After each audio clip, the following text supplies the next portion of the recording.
एक समय की बात थी। एक छोटे से गांव में तीन पंडित रहते थे। तीनों पंडित बहुत पढ़े लिखे थे, लेकिन उनमें समझदारी बिल्कुल नहीं थी। गांव वाले उनकी अजीब हरकतों की वजह से उन्हें तीन मूर्ख पंडित कहते थे। एक दिन तीनों पंडित ने सोचा, क्यों न हम दूसरे गांव जाकर अपनी विद्या दिखाएं और धन कमाएं। यह सोचकर वो यात्रा पर निकल पड़े। रास्ते में चलते चलते उन्हें एक जगह दो रास्ते दिखाई दिए।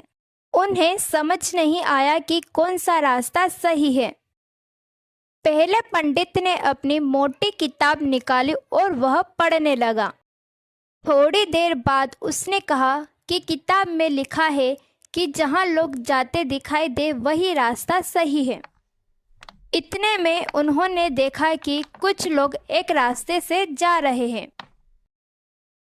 तीनों पंडित तुरंत उसी रास्ते पर चल पड़े, लेकिन उन्हें यह नहीं पता था कि वह लोग शमशान जा रहे हैं। कुछ देर बाद तीनों पंडित भी शमशान पहुंच गए। पंडित ने सोचा कि शायद यही सही जगह है। तभी उन्हें एक गधा दिखाई दिया। पंडित ने वापस अपनी किताब खोली और पढ़ा कि दुख के समय जो साथ दिखे वही सच्चा मित्र होता है। यह पढ़कर उसने कहा कि यह गधा ही हमारा सच्चा मित्र है। तीनों पंडित बहुत खुश हो गए। तभी वहां से एक ऊंट गुजर रहा था। दूसरे पंडित ने किताब खोली और बोला, धर्म बहुत तेज चलता है। उसने सोचा कि ऊंट बहुत तेज चलता है तो वही धर्म है। तीनों पंडित ने सोचा कि धर्म गधा और मित्र को ऊंट से बांध देना चाहिए। तभी ऊंट का मालिक आया और यह देखकर बहुत गुस्सा हो गया। उसने तीनों पंडितों को बहुत डांटा और डांट कर भगा दिया।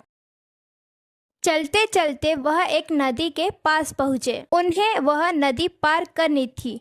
तभी उन्हें नदी में पलाश का पत्ता तैरता हुआ दिखाई दिया। पहले पंडित ने किताब में पढ़ा, उसमें लिखा था डूबते को तिनके का सहारा होता है। वह तुरंत नदी में कूद गया और पत्ते को पकड़ने लगा, लेकिन पत्ता छोटा था तो वह डूबने लगा। दूसरे पंडित ने सोचा, अपने मित्र को बचाना चाहिए। उसने तलवार निकाली और बोला कि पूरा शरीर नहीं बच सकता तो आधा ही सही। यह कहकर उसने डूबते पंडित का सर काट दिया और वापस आ गया। तीनों पंडित में से अब केवल दो पंडित बचे थे। वे आगे बढ़े और एक गांव पहुंचे। वहां उन्हें एक घर में खाने के लिए बुलाया गया। एक पंडित को सेवई दी गई। उसने सोचा, यह तो धागे जैसी है, इसे खाने से मैं मर जाऊंगा, इसलिए उसने सेवई नहीं खाई। दूसरे पंडित को रोटी दी गई। उसने सोचा, रोटी तो गोल है, इसलिए मैं इसे नहीं खाऊंगा। इसलिए दोनों पंडित वहां से बिना खाए ही चले गए। इस कहानी से हमें यह शिक्षा मिलती है कि सिर्फ किताबी विद्या ही पाना जरूरी नहीं होता है, समझदारी और बुद्धि भी जरूरी होती है।